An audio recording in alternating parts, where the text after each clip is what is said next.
paling ni. Tu semua ada. Kak Cik Yah duk pilih lah, periuk lah.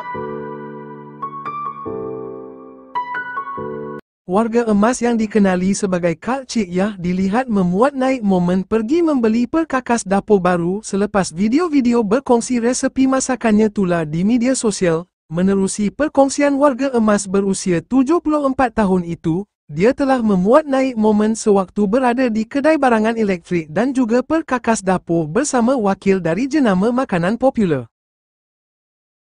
Assalamualaikum. Hari ni Kak Cik Yah duk ada di kedai barang-barang elektrik di kat paling ni. Tu semua ada. Kak Cik Yah duk pilih lah, periuk lah, periuk yang tak melekat. Semua ada jual sini. Peti air pun Kak Cik Yah beli. Depa beli. Pak Mat beli bagi.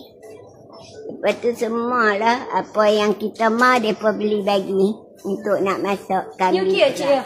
Yang ni okey? Ni pun okey periuk tu. Okey dah ini? Okey. Kau dalam sangat? Kau besar sangat? Okey. Dalam kot lah. Dalam. Okey. Okey.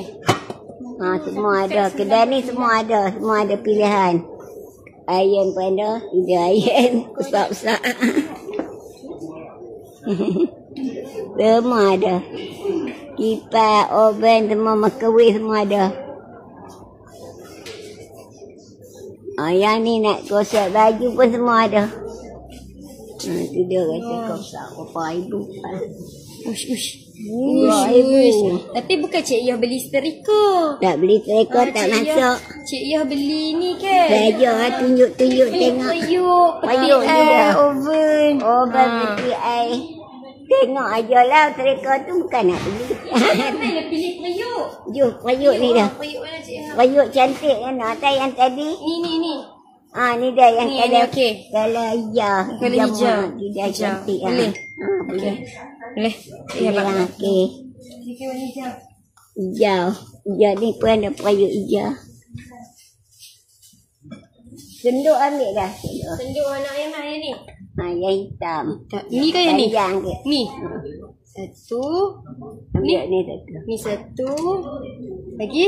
Jarang. Jarang semua lah. Habis. Tu ni cukup Tak ada apa. Hitam, cukup. Satu tajam tak warna. So tajam sikit lah. Tak mau. Takut no. Bahaya. Tajam-tajam. Buka lagi. Ni dah periuk elektrik dia. Semua ada.